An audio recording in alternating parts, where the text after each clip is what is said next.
Sextou, torcedor colorado. Hoje a empolgação não é a mesma de sempre. Estamos vivenciando aí um momento complicado para o Internacional. Internacional desclassificado das finais do Campeonato Gaúcho. Já na sequência aí teremos Libertadores da América, Copa do Brasil. E você aqui na voz da torcida colorada para acompanhar esse debate bacana que nós estamos realizando. Aí já é o terceiro episódio do A Voz da Torcida Colorada para você nas redes sociais. Estão aqui comigo os colorados, meus parceiros, o Jaderson, chegando na área por aqui. Boa noite, Jaderson. Boa noite a todos. Primeira vez aí, né? Queria agradecer o convite. Espero que seja a primeira de muitas. Com certeza será. Thiago Freitas aqui ao meu lado esquerdo. Boa noite para todo mundo.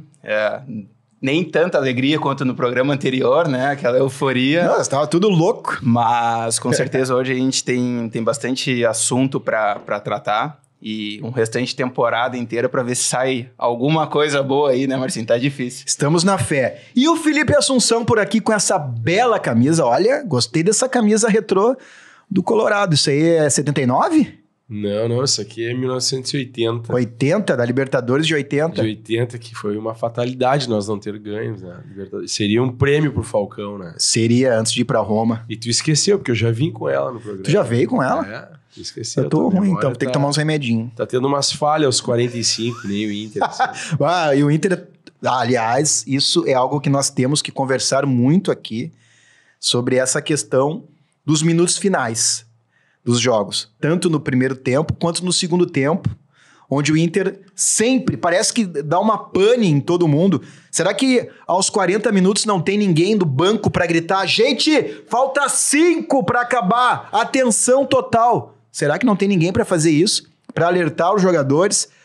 Porque o pessoal realmente não tá com a cabeça no lugar naqueles minutos essenciais de final de tempo nos jogos. Tem que ficar ligado sempre. Marcinho, hoje, sexta-feira à noite, né? Já se passou uma semana depois dessa eliminação. Acho que a gente pode começar por ela. Vamos lá. Essa eliminação para o Caxias foi uma frustração, né?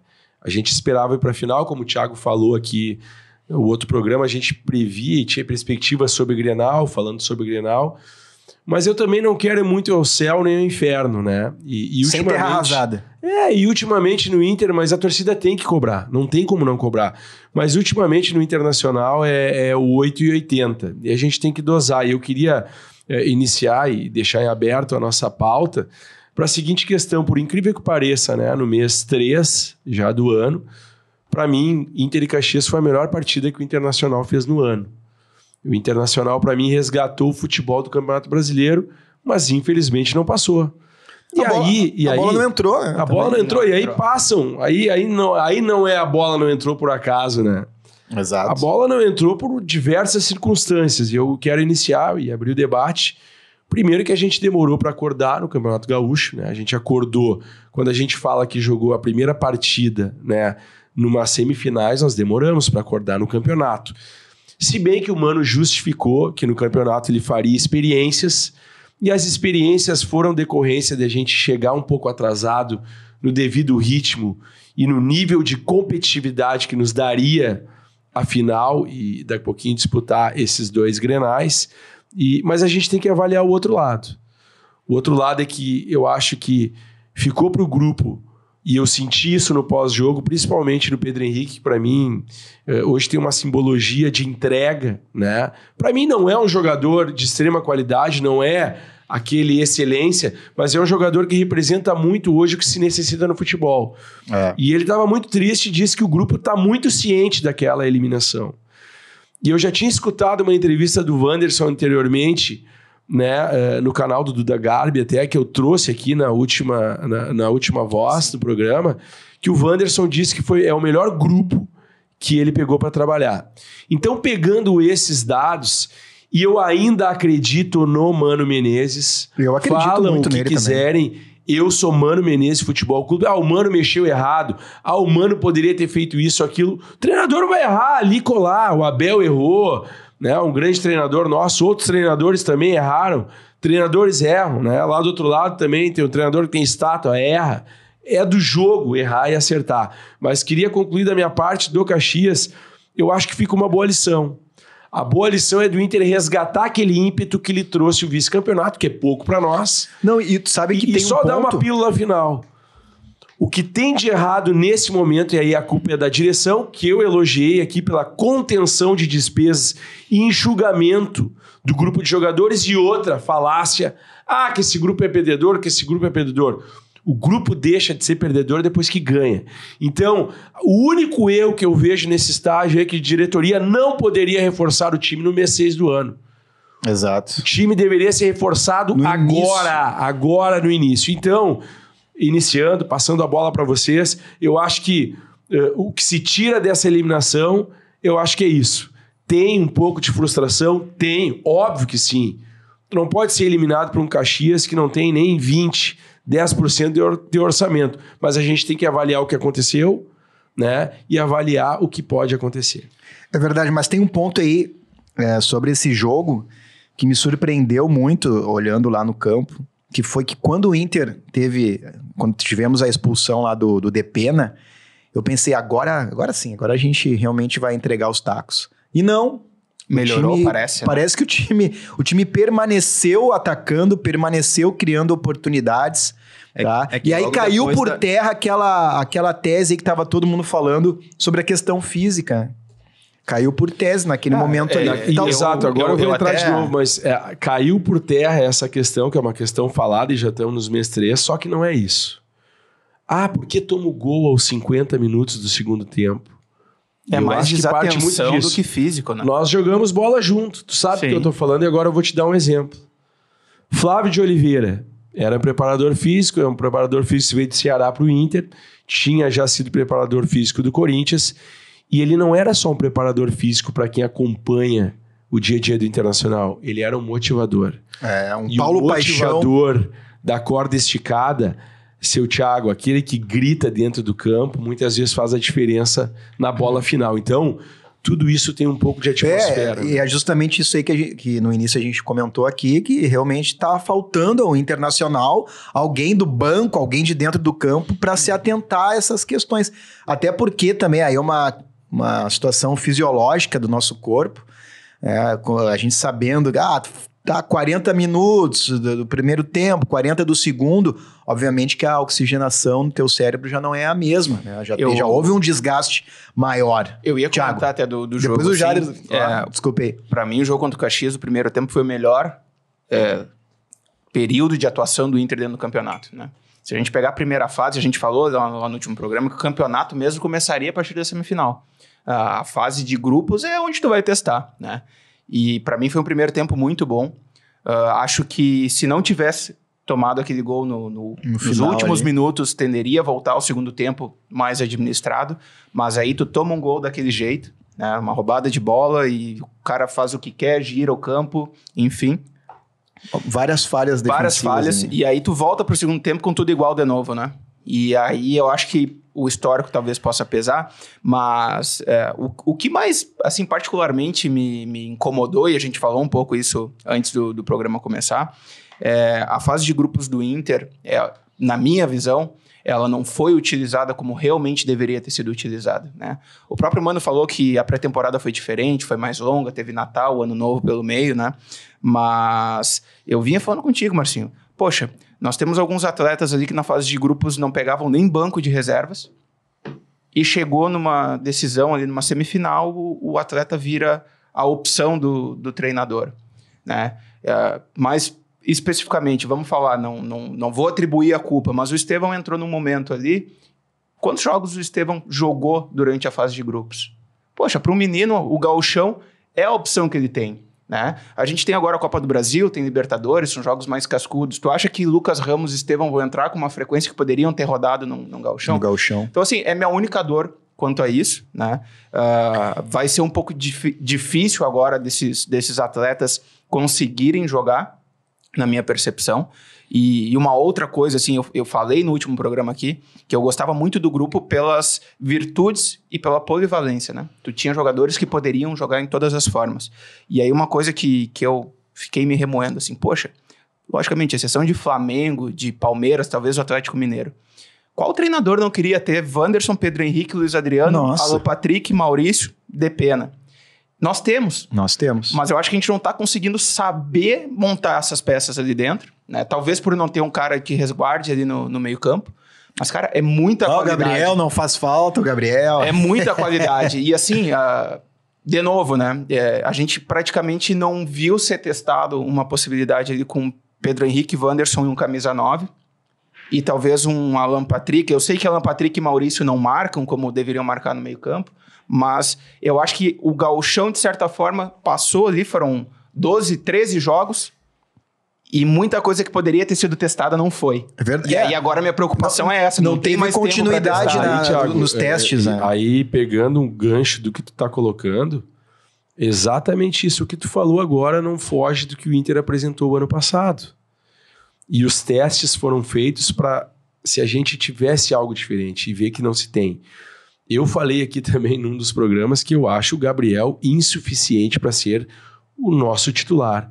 Mas o Gabriel hoje é fundamental nesse sistema no qual o Thiago está relatando. Por quê? Porque ele é um jogador, digamos, lembra do Edinho lá atrás? Sim, quebrador de bola, claro. E o primeiro passe. O Gabriel é um quebrador de bola com o primeiro passe.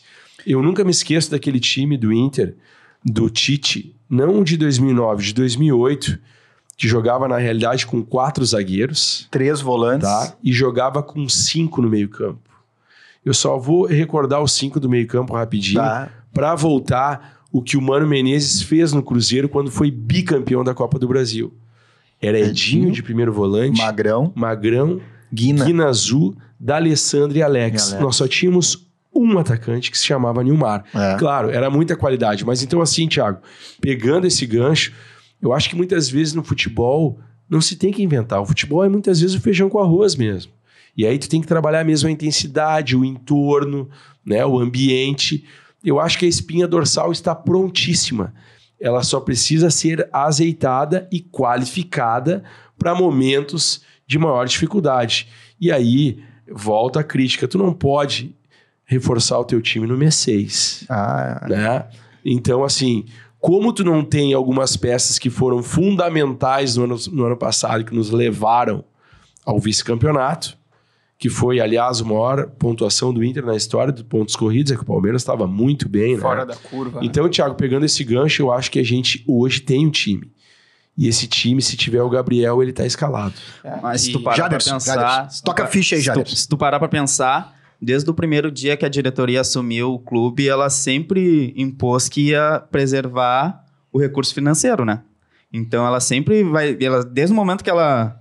É uma convicção dela. No primeiro dia que ela tomou posse lá, ela sempre priorizou a renda do clube. Então, as contratações vão ser sempre para a última hora. Isso aconteceu no primeiro ano de gestão, no segundo e está acontecendo no terceiro. Mas aí eu concordo com o Felipe. Então é um processo já que eles sabendo da temporada que nós teríamos agora, esse trabalho que foi feito em janeiro e fevereiro poderia ter sido feito em julho, agosto do último ano para esses caras chegarem em janeiro e fevereiro. Talvez não teria a mesma qualidade. Mas eu concordo com o que o Felipe fala, porque é o seguinte, vamos ter Charles Arangues chegando no meio do ano.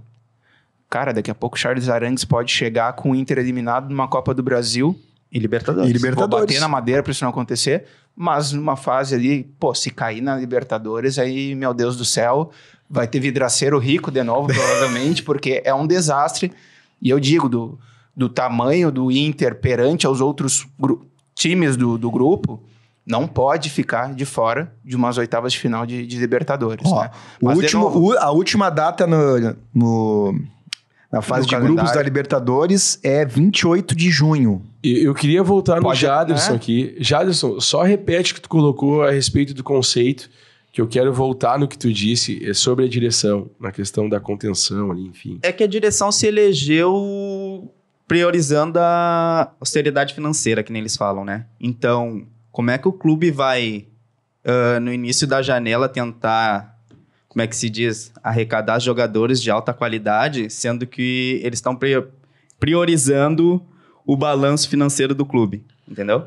Então, eu quero pegar um gancho contigo até por vivenciar bastante a política do clube, e isso é importante, o torcedor muitas vezes ele não entende, né, algumas ações em decorrência de não procurar saber o que acontece. Por exemplo, concordo na tua colocação, mas Tá errado. Por quê? Porque tá indo pro... Se nós pegarmos agora no mês 3, faltam, digamos aí, 9 meses para o fim da gestão, nem isso, né? Então, tu não pode deixar para a última hora para tomar uma tomada de decisão, como se diz, sendo redundante, para o teu projeto de trabalho. E aí a gestão, vamos voltar um pouco.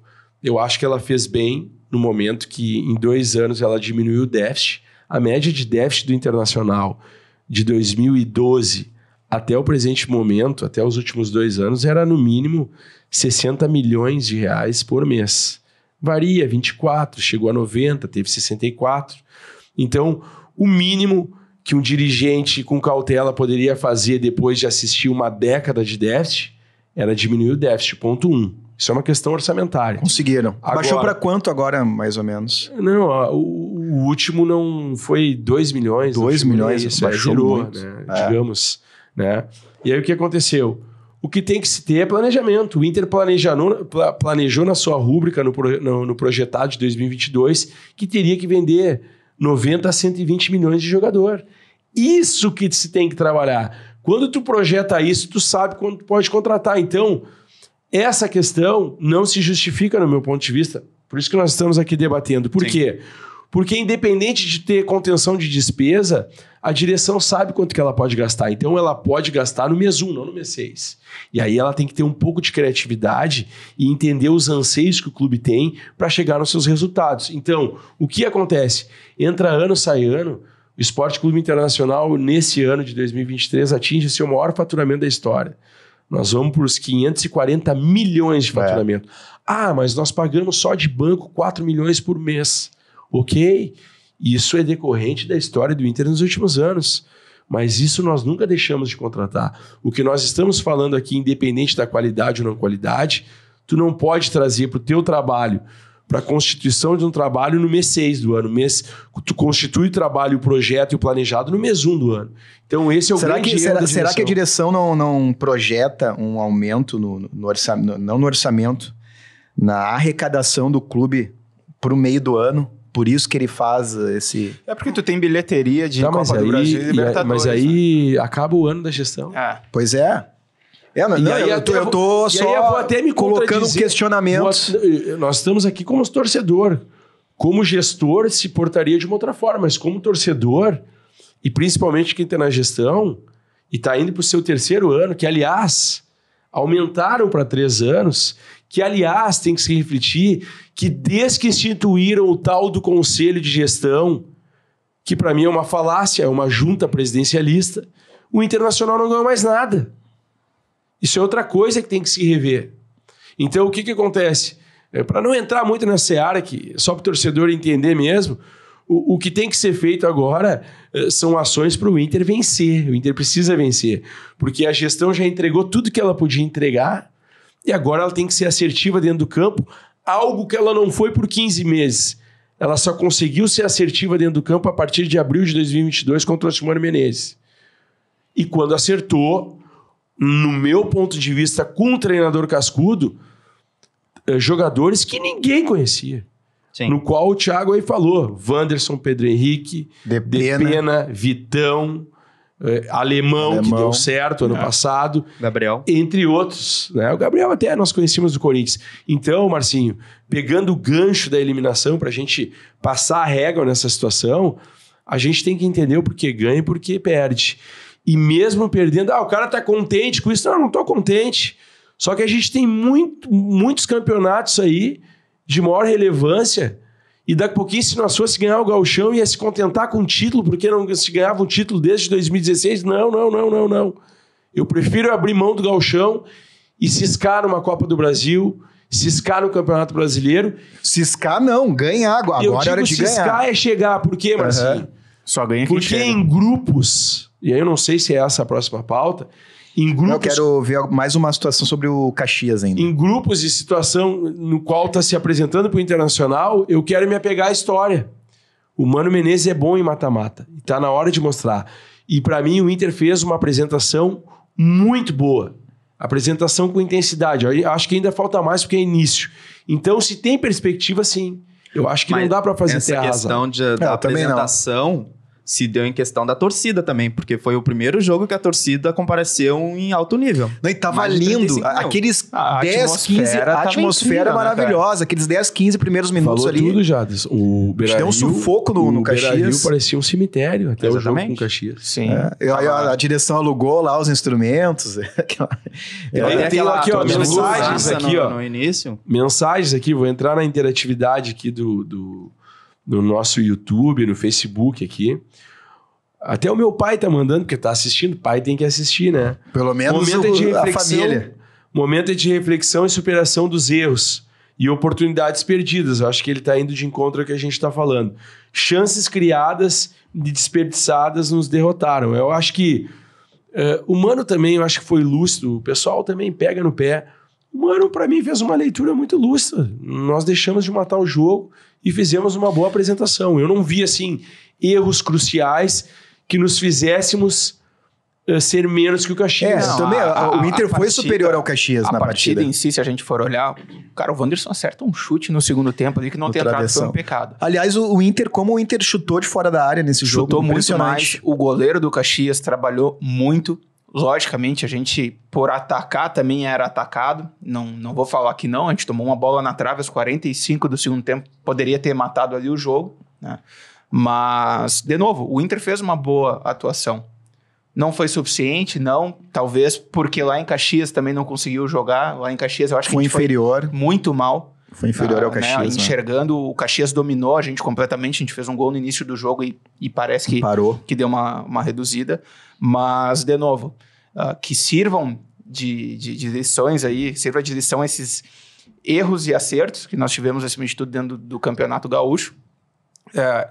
Concordo em algumas coisas, mas eu ainda bato na tecla que poderia ter sido melhor utilizado o gauchão, poderia ter sido melhor utilizado para Matheus Dias, por exemplo.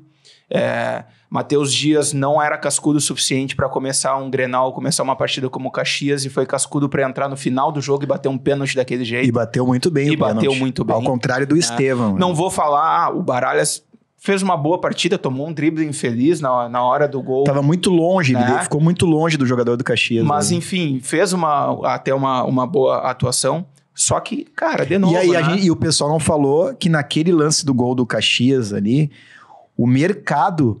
Parou, né? Ele parou, mas a gente retornou aquele mesmo erro de os caras, os jogadores adversários pegam a bola ao lado da nossa grande área para levantar a bola para a área. O que a nossa defesa faz? Fica olhando a bola e esquece do jogador que tem que marcar. O jogador do Caxias, quando o cara foi cruzar, ele fez um balanço do futsal, ele foi pra frente, né? Parecia que ele ia voltar pra marca do pênalti. Sim. O mercado foi, mas ficou, não voltou com ele junto. Aí ele foi e voltou rápido, ficou sozinho. Então, quer dizer, e no segundo tempo, na bola no poste, foi igual, a bola entrou no meio dos zagueiros dois também. Exatamente. Então, quer dizer, tem que trabalhar mais ainda aquele tipo de situação ali. Não, mas de novo, o gauchão acho que passou, que fique o aprendizado. Me dói realmente o fato de a gente não ter aproveitado algumas situações. Eu acho que jogos como Esportivo, Aimoré, próprio Novo Hamburgo, eram partidas para tu testar Lucas Ramos, muito mais, Estevão, Matheus Dias, o próprio Tauan Lara. Tauan foi bem. Ele foi bem. Né? Gostei também. E assim, eu tinha uma visão do Tauan achando que ele estava acima do peso, mas é que o cara é forte, né? O cara é que nem eu, assim, é forte. Eu vou usar aqui. Eu vou usar dizer. É atarracado. Eu vou usar dizer uma coisa que eu falava lá atrás. E opinião tem que ser dada. Né? O prato pronto é muito fácil. Que saudade que eu tenho do Moisés e do Rodinei nas laterais. Vocês podem falar o que quiser. É forte, né? Cara, mas não é forte. Eu vou te dizer todo o programa. Eu não vou te dizer todo que não programa é forte. o Felipe vem com uma polêmica, né, cara? Não vou te dizer que não é forte. Hoje, futebol, o time do Palmeiras ganha só na imposição física. Só na imposição física e na organização tática. A qualidade faz muito romantismo. Eu quero que tu me dê 3 laterais melhor que o Moisés e melhor que o Rodinei, que no grande Flamengo acabou sempre sendo titular. Por quê? Porque o Isla, que era da lateral... Piqueires. Que era... pelo amor de Deus. Te larguei. Não faz o Felipe levantar e ir embora. Não, o Rodinei sempre foi um bom jogador. Então, assim, algumas coisas é um romantismo. É óbvio que eu queria ter o Marcelo na lateral esquerda do Inter. É óbvio que eu queria ter o melhor lateral. Cara, nós temos que entender a realidade do clube. E a realidade do futebol brasileiro também. E a realidade do futebol brasileiro, e não só isso. A média... E é isso que o torcedor... E aí vou falar que torcedor comum... Por que eu falo torcedor comum? Porque ele não aprofunda as coisas do clube para entender por que muitas vezes um lateral está sendo escalado. Aí eu tenho o René, que é terceiro reserva do Flamengo, que para mim é um jogador regular, vem entregando muito bem, mas eu vejo mais potencial no Tauan Lara. Por um simples motivo, pela imposição e força física. Força física e chega mais na frente. É óbvio que um jogador de categoria de base, numa estreia, ele vai ter o medo de ir até o fundo, ele vai ter o medo de sair com a posse de bola indominada. Cara, isso quem vive futebol sabe disso. A maturação de um jogador de base, ela tem por exceção quando ele é craque. Quando ele não é craque, muitas vezes dura 1 ano, dura 2 anos. E pegamos diversos jogadores. Vou dar um jogador que nós vendemos aqui, que demorou 1 ano. 1 ano para se afirmar no Internacional na fase ruim, que era vaiado. Iago. O Iago. Foi vendido bem. Eu não achava um grande jogador, mas ele demorou 1 ano até jogar, porque a torcida pegava no pé do Iago, que era jogador da base. O próprio William, que era contestado, foi bem vendido. Mas eu acho assim, até para fechar, a gente tem uma pauta mais extensa hoje, tem os sorteios, tem tudo mais, né? Tá bom, tá ótimo o programa aí. Cara, o Tauan Lara fez uma boa partida, e eu acho que ele não fez uma partida melhor, e aí eu vou de novo na minha tese. Cara, ele podia ter jogado mais na fase de grupos, né? Ele podia ter jogado. Pra se sentir mais à vontade. Pra se sentir à vontade. Pra ter confiança. Falou, é um guri novo. Passou por uma turbulência lá atrás. Renova, não renova. Ficou um pouco escanteado. Ele teve a opção de jogar com o Tauan Lara durante o gauchão. Aí chega num jogo decisivo, a infelicidade do René ter se machucado. E aí ele entra sem o toque da bola, sem o ritmo. E eu notava, ele tem qualidade, mas a gente sabia que ele estava sem ritmo. E, cara... Olha, né, devido às proporções, logicamente, o orçamento do Caxias é muito menor, mas o Caxias tinha 2 extremas que tumultuavam o jogo. Eles eram rápidos.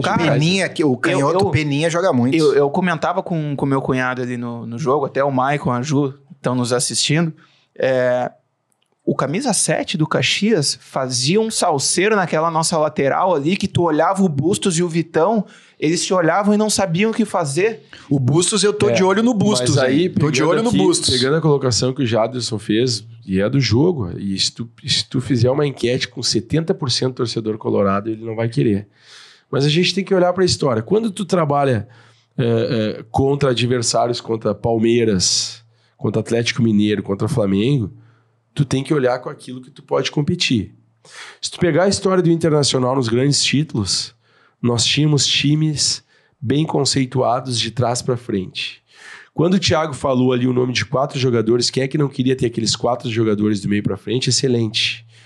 E aí eu falo das laterais, por exemplo. Eu ainda acho que o Bustos e o René, em termos defensivos, são fracos. O Bustos mais ainda do que o René. Ainda. Mas o Tauan Lara é mais agudo que o René. Mas o Tauan Lara tem mais força. Mas então, assim... O Tauan Lara faz as duas. Quando eu falei do Moisés, quando eu falei do Rodinei, eu vou buscar um pouco mais atrás.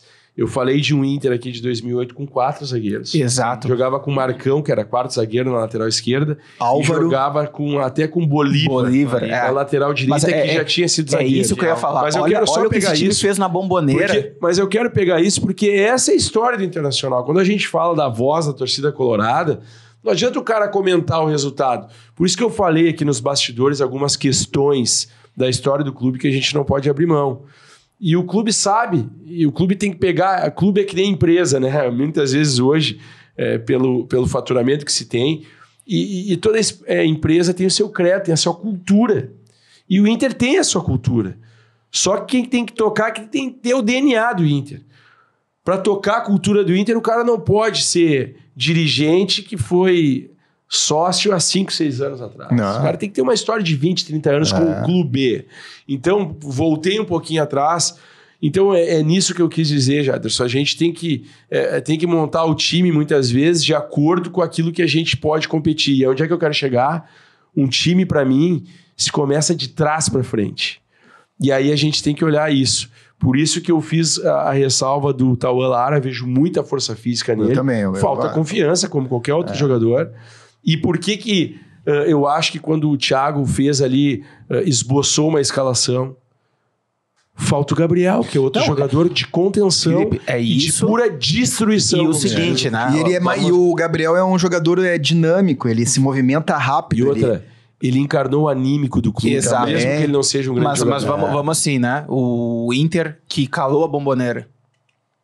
Cara, tu tem um meio campo ali com D'Alessandro, Alex e Nilmar.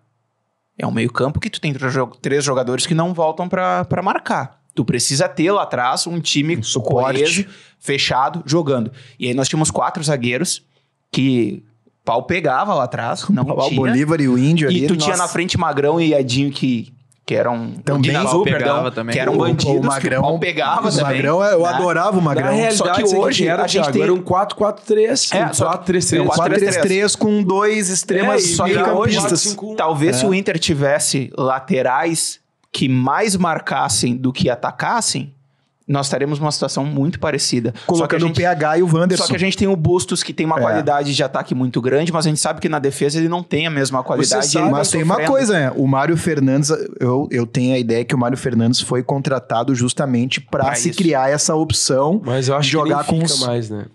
Pelo que Esse foi é o lado falado. positivo da gestão. Não dá certo, manda embora. É. Entendeu? Se o cara tá se manifestando que não tá gostando, manda embora. Eu só quero voltar para encerrar essa. A gente ir pra Libertadores. A gente, nos últimos anos que a gente teve menos vitórias em Grenais, apesar dos últimos 2 já ter equilibrado, são ciclos, né? Nós passamos de 14 até 2016 ganhando deles e depois tivemos uma derrocada maior. E eu quero passar pelo futebol. A gente começou a equilibrar. O que eles tinham de maior fortaleza? Eles, né? Você sabe quem é eles. Eram as extremas. Tá? E formando jogadores nessa Eram as extremas. posição. E ganharam campeonatos pelas extremas e ganharam Grenais pelas extremas. Sabe quando é que nós começamos a equilibrar e não a ganhar? Quando nós tivemos 2 laterais com força física. Foi Rodinei e Moisés. Aí nós começamos a equilibrar. Pra marcar Vou dar um exemplo para vocês de equilíbrio. Nós perdemos um Grenal. Aquele Grenal ali para mim foi sintomático. Às vezes a derrota ela é sintomática, mas ela faz tu olhar lá na frente. Nós perdemos um Grenal com um jogador a menos, todo o primeiro tempo e segundo tempo que o Musto foi expulso e tomamos um gol no final aos 46 do segundo tempo. Cabeça, também, né? Aquele Grenal comecei a ver uma mudança de atitude no Inter. Aonde? Nas extremas, quando a gente começou com Moisés e Rodinei. E vou lembrar, depois nós tivemos aquele Grenal que foi uma fatalidade nós não ter ganho, que foi aquele Grenal da Libertadores. 2 bolas na trave, né? Também. Então, o que eu quero dizer? São essas questões que o Inter tem que resgatar para formatar o seu time. E o Mano sabe muito mais do que nós do que isso. E vou ousar dizer, se o Mano tiver jogador de força, esses 2 jogadores vão para o banco. E eu não tô dizendo que eles não têm qualidade. Aliás, o René tem sido o jogador mais regular do Inter para mim nesse ano. Muito regular. E o Bustos está sendo muito irregular. Por quê? O que ele tinha de boa era o apoio, ele nem apoia. Ele não tá e a marcação, ele sempre foi muito déficit. Até os adversários já sabem dessa qualidade dele no apoio. Copa Libertadores da América tá chegando. Terça-feira tem o Internacional contra o Independiente Medellín, lá na Colômbia. É às 21 horas. E a gente tá num grupo aqui com, além do Independiente Medellín, o Nacional e o Metropolitanos. Mesa, é um grupo fácil ou é um grupo complicado pro Inter? Vamos lá. Depende do Inter, na verdade. Depende. Eu ia falar assim, teoria, passamos bem. Prática, a gente tem passado vergonha só com esse tipo de time assim, né? A gente tava comentando de Metropolitanos, cara. Acho que é a primeira Libertadores deles, né? Eles fundado em 2011. Vamos pra Venezuela lá pra jogar.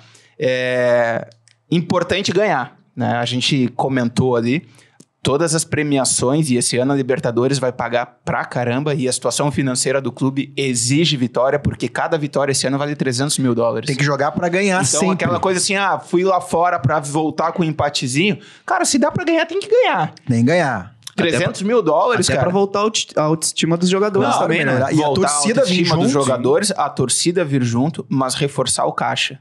Acima de tudo, poxa, $300 mil, além da premiação da fase de grupos, é muito importante. Ou tu acha que é empate contra o Metropolitano na Venezuela? Cara, tem que ganhar bem.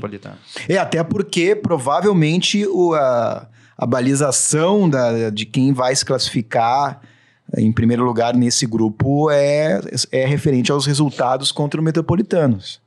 Então, quem ganhar as duas deles... Que na teoria o Metropolitanos vai ser o saco de pancadas do grupo, seria o saco de pancadas. E o jogo na Colômbia é um jogo complicado de tu fazer. Mas sabe que o Inter, o ano passado na Sul-Americana, o Inter ganhou lá com o gol do alemão contra o Independiente Medellín e depois aqui foi 2-0.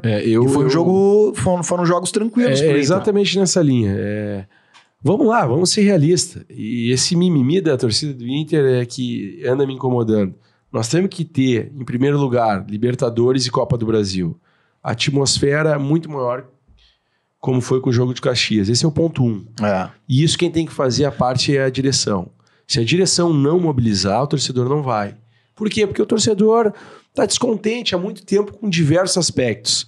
Libertadores. Todo mundo quer disputar Libertadores. Tem gente que vai ficar, né, só no controle remoto. Grupo I. E vamos pegar assim, ó. Não, Ai, me xingaram aí essa semana aí. Tem gente que tá com um grupo tão difícil, mas tão difícil que, cara, eu digo que não vai pras oitavas. Cara, melhor impossível. Não tá. Que o Inter perdeu na eliminação pelo Caxias e o Inter ganhou no grupo da Libertadores. Vamos parar de conversa fiada.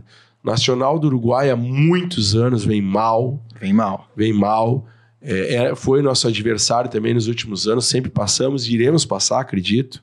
Metropolitano, vou arriscar aqui um X.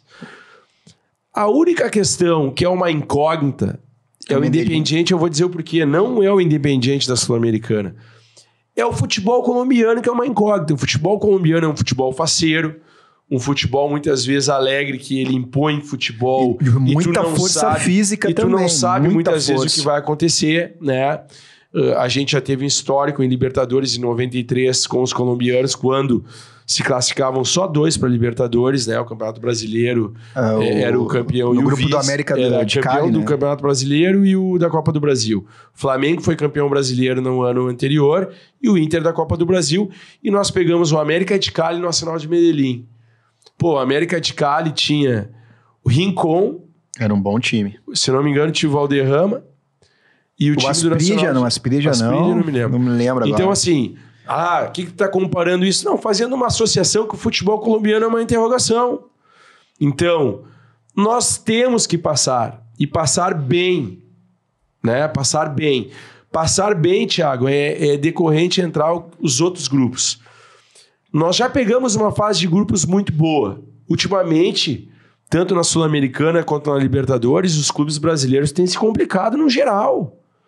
E tem grupos aí complicados que os brasileiros... tem o do Fluminense. Exato, que são os favoritos, nós temos que secar os brasileiros. Cara, eu brincava ali, né? O pessoal perguntando, o que tu prefere pegar? Logicamente, a gente prefere pegar um grupo fácil. Mas eu brincava, a sorte do Inter nesses sorteios era bem provável pegar River e Strongest no mesmo grupo. E aconteceu com o Fluminense, cara. Aconteceu, tá aqui. O Fluminense... Sporting Cristal também. Vamos encurtar só pra encerrar a minha tese aqui. Os piores são os brasileiros, cara. O futebol sul-americano tá em decadência. Com todo respeito, ter assistido River Plate e Boca Juniors, nada demais. Tanto é que, ultimamente, nós fomos lá e ganhamos com um time tão igual que a gente tem e perdeu nos pênaltis. Então, do Boca, aquele 1-0 lá do Abel. E poderia ter feito mais. Então, nós temos que classificar em primeiro pra gente ir, sim. A loteria do mata-mata, claro que vence o melhor. Ultimamente tem vencido o Flamengo ou o Palmeiras. Sempre a tendência no final vai vencer o melhor. Mas, quando tu equilibra as pontas, e aí nós estamos falando de campeonato brasileiro, de nível brasileiro, tu tem uma atmosfera diferente. Sim. E tu tem o tal embalo que o mata-mata proporciona, é outro campeonato. Então, daqui a pouquinho, tu estando bem classificado nessa fase que nos proporciona isso... Daqui a pouquinho nós já estamos encaminhados para uma quartas de final. Aí é outro campeonato. Por quê? Nós fomos eliminados para o Flamengo, por exemplo, em 2018, né? Acho que foi 2018, não, 2019, né? Nós tínhamos lá o Odaí. Eu fui. Fui lá no Maracanã. Mas vamos lá. Cara, nós tomamos os gols... Não, mas só um pouquinho. Nós tomamos os gols em 4 minutos. Deu um apagão geral. E O aquela Inter bola estava do Nico. conduzindo muito bem aquele Tivemos jogo. a bola do Nico. Então, eu quero chegar lá. O Inter estava conduzindo bem aquele jogo, controlando, no mata-mata, como se tem que controlar. E nem vou falar, se o Nico faz o gol, nós estamos classificados que nós matávamos o Flamengo aqui. Que nós saímos ainda fazendo 1-0 e tomamos o gol no contra-ataque faltando no último minuto. O que eu quero dizer? Isso é maturação de time, isso é detalhe. Então, esse grupo da Libertadores pode nos dar um bom encaminhamento. Aí daí pra frente a gente vai ver. Sorteio, aí tem que esperar as contratações, tem que esperar se a gente verdadeiramente conseguiu equilibrar o time. E aí é uma outra fase. Então a gente tem coisas Mas tu vê boas. que olha a convicção da direção colorada. 28 de junho, o último jogo. 3 dias depois está chegando os reforços. Os dias da fase de grupos. Da fase de grupos. Não, demos sorte, né? Demos Sim, sorte. demos nós vamos sorte também. classificar. Só uma, nós Mas vamos eles classificar. tinham a convicção que com esse grupo a gente se classifica na fase de grupos. Amém. Mas, informação, o Inter deve, né? Hoje é sexta-feira. Vocês já viram aí que na semana sondaram 2 meias, né? Um do São Lourenço. Racing, outro sim, os do São argentinos. Lourenço. O do Racing eu achei muito bom jogador. Não é a tendência de vir, mas o Inter tá monitorando e deve trazer 1 a 2 jogadores antes da vinda tão esperada do Arangues e do Ener Valencia. Do Valencia. Que na semana aí já surgiu uma notícia de que o Fenerbahçe estaria aumentando a proposta para a renovação do contrato do jogador. É como eu falo, como adoram criar crise. Até nos nomes monitorados pelo Inter. É incrível. O Ener tá falando que gosta do Fenerbahçe, que quer ficar na Turquia. O que ele vai falar quando um repórter turco vai lá e pergunta pra ele: e aí, tu tá feliz aqui? Ele vai dizer que não.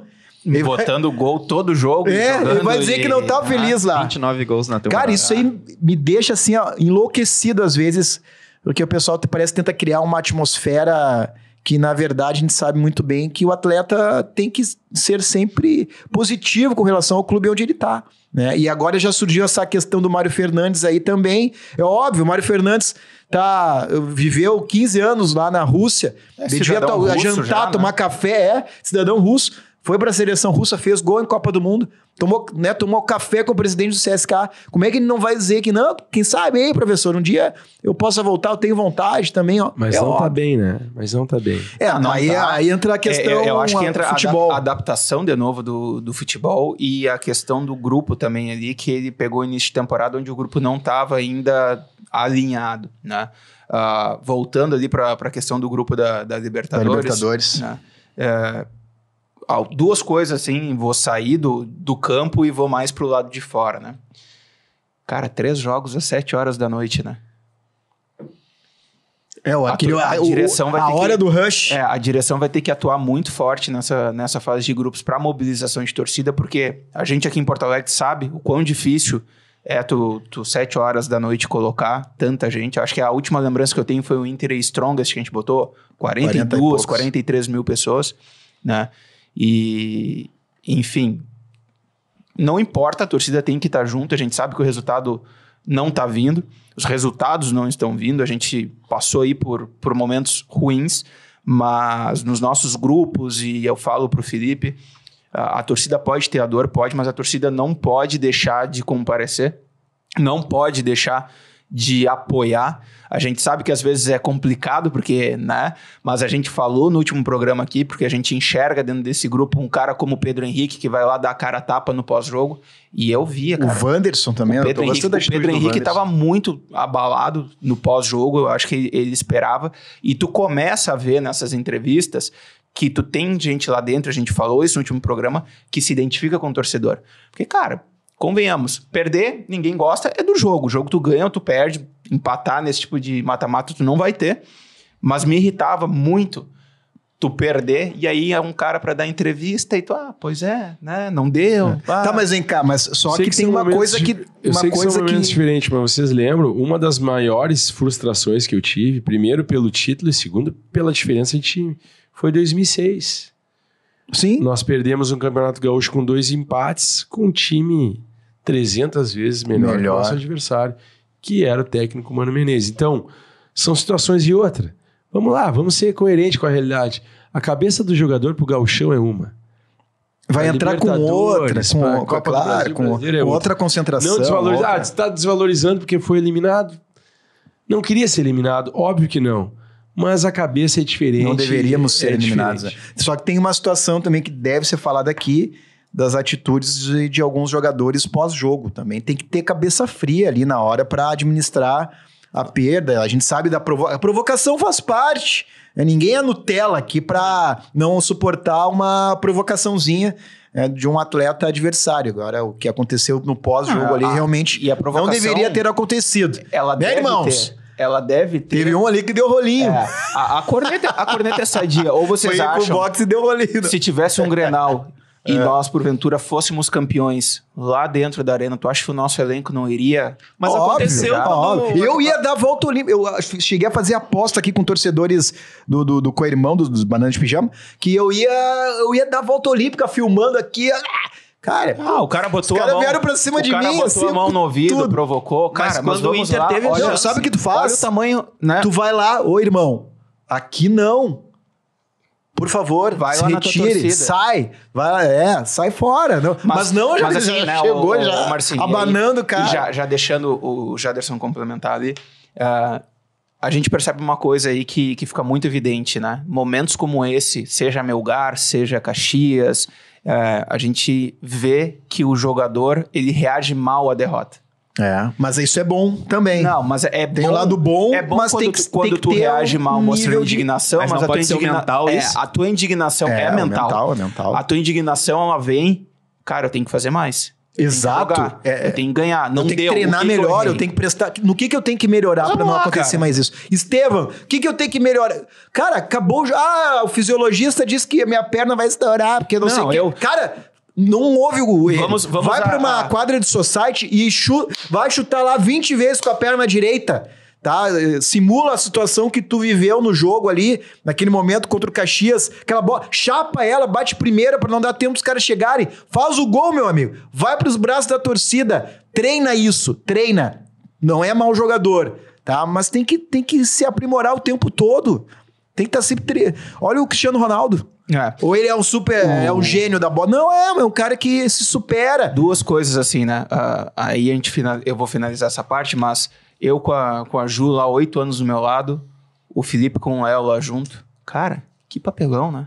Tu tá com um estádio cheio, criança, cara, perdeu de novo. O jogo. Rapaz lá. Aí o cara entra com a criança, não só o rapaz, né? Porque é um reflexo. Talvez se os jogadores não tivessem feito aquilo ali, o cara não teria invadido. Exato. Mas a gente diz de novo do psicológico, e o Felipe já falou isso durante a semana, e outras pessoas falam, o Inter tem um psicólogo dentro do grupo. Coach? Provavelmente deva ter. Então, isso aí, Thiago, é uma coisa importante que nos grandes títulos do Inter, e aí é essa questão. Hoje, porque se fala muito em profissionalização, aí tu tem um diretor técnico, tu tem o executivo de futebol, tu tem o vice de futebol, que é político, mas eu estou falando do staff remunerado. Por ter um staff remunerado muito amplo, muito, como se diz assim, muito gordo, né? Tu não vai atrás de alguns profissionais que poderiam auxiliar nisso. Por exemplo, todos os anos que nós somos campeões, na década de 2000, nós tínhamos o Evandro Mota. Exato, motivador. E aí eu trabalho, tenho empresa, por exemplo, tenho equipe. Chega um momento que eu não consigo mais tirar algumas coisas diferentes do meu vestiário. Eu tenho exemplo aí. Esse ano eu trouxe um profissional da área externa para ele ajudar no nosso credo, no conceito, naquilo que a gente tem como política estabelecida. E o Inter também é assim. Então, quando se fala em profissionalização, quando se fala em vencer, tu não pode só ficar dentro do teu staff, porque muitas vezes não é dali que tu vai tirar o coelho, né, da cartola. E aí volto a dizer, quem era o nosso grande líder? Não estou falando dos jogadores. Os jogadores, eles têm entre si as lideranças, mas era o Flávio de Oliveira. O Mano tem o comando, tu vê quando a gente pega, né, os bastidores, mas segura o grupo. Daqui a pouquinho, quando tem... E aí o torcedor agora tá ficando já... Por exemplo, com essa derrota do Caxias, o torcedor já tá ficando sem discurso. Não, e questionando o Mano. Não, grupo perdedor. Aí vai pro treinador. Antes era o grupo perdedor do Patrick, do fulano, do ciclano, do Edenilson. Agora não é. Não, vamos parar com isso. São metodologias de trabalho que tu tem que ter convicção, continuidade, sequência e frequência, e tu tem que fazer. Então, Thiago, entrando de encontro que tu falou, é isso. Cara, traz o plano C, D e vamos só somar nessa força aí. Isso aí. Então, daqui a pouquinho, alguém de fora que trabalha o anímico, né? Jogadores como os da base. Chega Quem é que vai fazer a transição da base? Porque a gente comentou ali. Até um diretor nomeado dá pra trazer pra botar no o Estevão, a gente brincou, ele teve a bola do jogo. Ele pensou 10 coisas numa fração de segundo e todas as 10 foram erradas. A mais simples, que seria só bater pra dentro do gol. Põe no contrapé do goleiro. Porque ou na perna direita, perna ruim mesmo. O goleiro vem correndo na tua direção e se tu botar no contrapé dele, a chance de fazer o gol é gigante. Ou ele tinha um alemão do lado dele. Só rola pro alemão, né? Mas, de novo, pesa tudo. Mas isso mostra que como está sendo feito esse processo de transição, acima de tudo, né? Qual é o acompanhamento que está sendo dado para esses atletas, porque tu tem Lucas Ramos que entra, tu tem Estevão que entra, e são jogadores que estão numa área de campo que eles não podem estar mal. Eles entram como solução, né? Então, tu não tem um psicólogo que faça esse acompanhamento, principalmente nesses atletas, e até onde eu sei a gente não tem, o Felipe pode me corrigir, eu acho que nós não temos dentro do grupo um profissional que cuide disso, e aí, pós-jogo, o Yarley fez uma postagem, acho que foi no Twitter dele, que a cabeça primeiro, né? O pé depois. O pé depois. Né? E, cara, se a gente parar pra ver, é uma sucessão e são repetições. A gente enxerga muitas vezes quando a gente tá precisando do resultado, a gente tem bola no pé, a gente tem qualidade, mas a cabeça não tá fazendo o que deveria estar fazendo. Não tá mandando o estímulo ali de equilíbrio no momento. Datas definidas aqui para a Libertadores da América, então vai deixar o cara falar. Vou deixar ele falar só pra gente tentar depois ali ter 5 minutos para falar do CSA.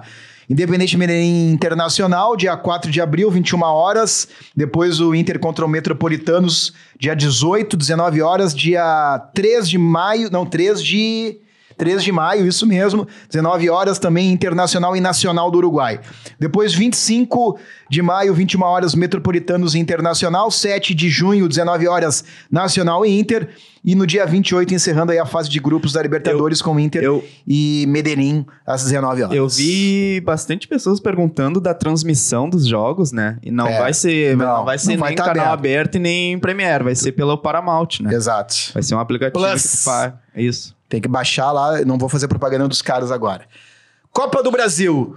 Felipe, CSA de Alagoas, vem aí. Sem comentários, tem que passar. É passar o rodo. O primeiro jogo é lá. Não, o primeiro jogo é aqui. Aí já falaram isso também. Não vamos comparar. O Inter tem que se impor com o grupo que tem, né? Essa fase é uma fase ainda pré-oitavas de final, né? 16 avos. É isso aí. E aí vou dizer, vou usar de novo aqui. A Copa do Brasil, para mim, depois com os outros clubes lá do outro lado, que eles também, os maiores, eles são favoritos, ela se torna mais difícil que a Libertadores. Então... Muito mais qualidade. Exatamente. Então vamos ver como é que vai ser o foco. Acho que para dar síntese, o sorteio foi maravilhoso, pegamos um bom adversário, se bem que os outros, teoricamente, também são fracos, mas enfim, tem acontecido muita zebra aí por todos os regionais e até na própria Copa do Brasil. O Inter já vista nós ano passado. O Inter tem que pegar esse jogo contra o CSA e firmar um time de jogo para depois engrenar ali quando chegar às oitavas. Para mim, essa é o principal foco do Inter. O CSA, eu acho que dos 4 aqui, ninguém acompanhou, e se falar que acompanhou o CSA, né, com todo o respeito, mas é do outro lado do país e a gente muitas vezes não acompanha o campeonato catarinense aqui do lado, eu não olhava eles jogando lá, né? O Marcinho trouxe alguns números ali antes, o CSA vem mal na temporada, tem alguns resultados bons, mas aí a gente vai olhar quem eram os adversários, com todo o respeito, mas deve ser nível de segundona gaúcha, né? A gente sabe da qualidade que a gente tem na nossa segundona aqui, e cara, tem que ganhar, que sirva de exemplo, acima de tudo, o Globo botem o VT do Globo, bota lá, mano. E, o pessoal olhar. E o próximo jogo do CSA é o Inter. Meu Deus do céu. O CSA, nos próximos 13 dias. O CSA vai ficar 13 dias aí sem jogar. Fase de Exato. Ele não tem jogo. Tá fora da Laguna. A gente tem alguns jogos aí, vai conseguir ajustar até lá. Não que precise desses jogos, pelo amor de Deus, se o Inter precisar de jogos para montar um time e bater de frente com o CSA, Não tem Não cabimento. precisa, né? Não Mas, tem. de novo, é obrigação passar. Aí sim tu vai para uma fase de oitavas. E aí o que o Felipe falou é verdade. Tu começa a ter adversários que são muito mais qualificados que o Nacional do Uruguai, que o Metropolitano, que o Independente. Tu tem adversários difíceis. Tu tem aquela questão que todo mundo pode falar que não, mas tu vem jogar aqui dentro, com a arbitragem daqui de dentro, com o staff daqui de dentro, é diferente de ir para uma Libertadores. Tu sabe que as coisas acabam pesando e não deveriam para um eixo, né? E é uma competição muito mais difícil. Mas, de novo, o Inter tem chance de ganhar. Eu vou voltar ao que eu falei lá no início. Qual desses elencos que estão na Copa do Brasil hoje não gostaria de ter Wanderson, Pedro Henrique, Luiz Adriano, Nossa. Maurício, Alan Patrick? Tem time. Valência. Ener Valência. Não vou nem botar ainda porque não tá, né? Mas tem time para fazer uma competição e chegar Tem nas sim. últimas fases lá. A gente falou de Libertadores, falou da eliminação, falou da Copa do Brasil, mas eu ainda, isso aí vai ser outra pauta, acho, de outros episódios. Eu ia Mas o comentar um campeonato pouco que da eu Libra e da Liga Forte. focaria seria o Campeonato Brasileiro. Porque todos os times dispersam nos mata-matas e o Campeonato Brasileiro eu acho que é o título que falta para o Inter aí brindar esses últimos 20 anos. É um título que, para mim, é a não cara vi. do torcedor colorado. Não só porque eu não vi, o único que eu não vi, mas a minha simbologia como colorado é o Beira-Rio lotado, é aquela inferior, é aquele Inter dos anos 80 do Nilson, do Edu. Nossa. Luiz Carlos Copa União Vinck. de 87, gol do Amarildo. O Inter precisava Lá contra o título. Esse Cruzeiro. título, para mim, é a cara do Internacional. Verdade. O cara começa a entregar a idade, né? Começa. Aqui, ó, Libra com Liga Forte, tá? Atualmente, a Libra tem 18 equipes e a Forte 26. Felipe, que tá mais por dentro dessas questões de gestão do clube, o que é melhor para o Internacional? Entrar na Liga Forte ou aí a Não, na tendência realidade, é a né, Libra, Marcinho, né? eu tive a oportunidade de participar de uma reunião onde o presidente do clube apresentou para alguns grupos políticos toda a formatação da Liga Forte, onde o Inter hoje está inserido. Na realidade, num primeiro momento, as pessoas estão confundindo. Não vai sair liga nenhuma. O que está sendo negociado é 20% dos direitos de imagem, né, de televisão, 50 anos são, né? é que os clubes estão se organizando para explorarem isso de uma melhor forma. E aí, por isso, tem a Liga Forte e a Libra. Então, em primeiro lugar, a adesão que tem que ser feita é sobre o conceito de negócio. E a adesão não foi feita. Por quê? Porque a Liga Forte tem um conceito e a Libra tem outro. E aí eu vou ousar dizer algumas questões. A Libra, que tem lá na sua cabeça o Flamengo, que hoje tem a maior receita. Mas eu vi que ali há uma disparidade muito grande das verbas. Mas ali. por quê? A Libra ainda tem o chapéu da CBF, tem o chapéu do Sveiter, que criou um conceito de conhecedor de ligas. A Libra vou classificar como uma liga política e a Liga Forte como uma liga verdadeiramente profissional. Por quê? Porque ela premia performance em campeonato, porque ela tem direitos igualitários para todos os clubes, não deixa uma diferença de 60% a 70%. Né? A diferença do Inter para o Flamengo na Libra e da Forte ela é astronômica. Fica muito grande. Então, essas são as questões que têm que serem discutidas. E o Inter, como é um clube muito político, acaba não avançando. É muito fácil para nós que estamos de fora hoje só como torcedores falar, mas a gente acompanha. O que acontece? Por que o Grêmio está na Libra até agora? 1 minuto. Por que esse questionamento ainda não é dado? Então essa é uma interrogação que a gente pode trazer para uma próxima pauta. E tem clubes aí que não têm o quadro político e a força política como o Grêmio Internacional e outros clubes têm, que eles chegaram a dizer para o presidente assim, assina um cheque de uma vez que nós estamos precisando de dinheiro. Então, seria significante? Seriam 300 milhões de adiantamento, mas o que o Conselho Deliberativo do Inter prega, e aí não tem como também não se dar mão à palmatória a isso, é que são 20 anos e querem escutar também a Libra. Só que, às vezes, a oportunidade não pode se deixar passar. Então, a gente não sabe como é que vai acabar isso. Até agora, tinha uma reunião, que era ontem, quinta-feira, que foi cancelada por autoria de 142 assinaturas. E aí a gente já não entende mais se é politicamente ou se é mercadologicamente. Esse é o grande incógnito do Inter dos últimos anos. É verdade. Isso tudo vai ficar para um próximo A Voz da Torcida Colorada. Valeu, meu amigo Jaderson. Thiago Freitas também. Gigante Felipe. Estamos juntos. Acompanhem as nossas redes sociais. A Voz da Torcida Colorada. Abraço. Valeu. Tchau.